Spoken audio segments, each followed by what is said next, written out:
Ahmad Soekarno. Karena dalam tulisannya itu nggak pakai bung, Ahmad Soekarno. Loh, ngejar lagi. Orang-orang mazhab Syafi'i kok sampean mazhab Soekarno itu gimana? Dengarkan. Jadi karena kita itu kan suka banget bertanya, ini aliran apa, ini madhab apa? Akhirnya beliau menjawab saja secara spontan, ini madhab Bung Karno atau Ahmad Soekarno.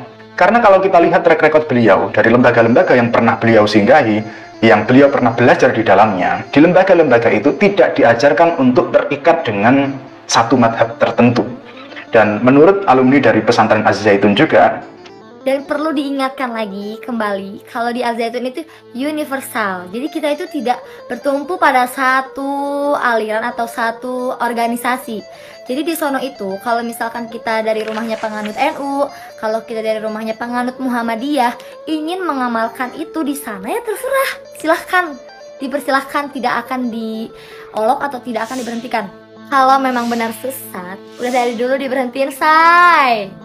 Dari dulu udah nggak bakal didiriin, say. Kalau misalkan emang benar-benar sesat, oke? Di pesantren situ memang tidak terikat dengan madhab tertentu.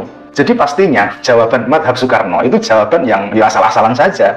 Tapi karena sudah terlanjur menjawab madhab Soekarno, ya udah dilanjutin aja gitu. Hingga akhirnya beliau menjelaskan tentang Soekarno yang protes terhadap Muhammadiyah terkait penggunaan tabir. Tapi saya yakin beliau tidak menempatkan Soekarno sebagai madhab sebagaimana kita memahami apa itu madhab. Kemudian istimbat hukum atas konsep jamaah yang renggang-renggang itu, saya yakin itu bukan dari Soekarno. Atau mungkin dari Soekarno, saya nggak tahu. Jadi beliau mengistimbatkan konsep jamaah itu dengan dalil ayat Al-Quran, Ya ayyuhalladzina amanu idza qila lakum tafassahu fil majalisi fafsahu yafsahillahu lakum. Kalau ini tentang virus pandemi yang akhirnya jamaahnya menjadi renggang-renggang, itu nggak masalah.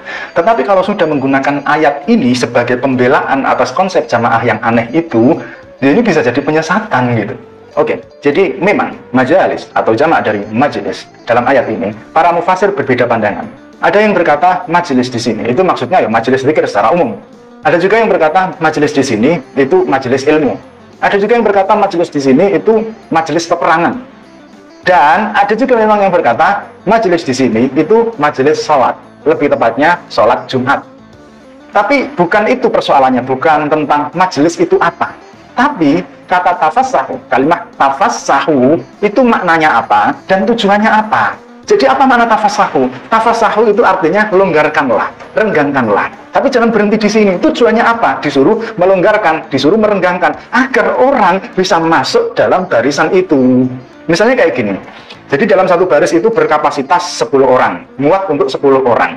Perintah tafassahu itu bukan terus ya udah berarti 3 orang saja sehingga renggang-renggang. Bukan itu. Tapi misalnya kapasitas 10 orang, baru ada 9 orang di baris itu, maka renggangkanlah, longgarkanlah, kasih jarak agar 1 orang bisa masuk di situ. Atau kalau ada 8 orang, berarti renggangkan lagi biar 2 orang bisa masuk di situ. Berarti tujuannya apa? Ya tujuannya biar rapat, bukan biar renggangkan biar orang bisa masuk. Akhirnya barisan itu menjadi rapat, bukan terus jadi longgar-longgar, enggak. Jadi tafassahu, longgarkan, itu artinya ya rapatkan. Ini bukan masalah sah atau tidak sah, tetapi tentang penyalahgunaan dalil tadi itu loh. Kalau masalah sah, ya sah saja, sah-sah saja. Jamaah dengan barisan yang renggang-renggang itu ya tetap sah. Dan perlu diketahui bahwa di atas sah itu masih ada adab. Masih ada adab. Termasuk dalam hal percampuran antara laki-laki dan perempuan. Ada yang mengatakan itu sah. Ada yang mengatakan itu sah. Ada juga yang mengatakan tidak sah. Kita tidak akan membahas tentang perbedaan madhab di sini karena toh mereka juga nggak doyan dengan madhab. Tapi ada yang mengatakan itu sah. Cuma bukan hanya tentang sah atau tidak sah. Kamu pergi Jumatan cuma pakai celana pendek tok selama nutup aurat, itu ya sah, tapi ya nggak beradab, nggak punya sopan santun, nggak punya tata krama, nggak berakhlak.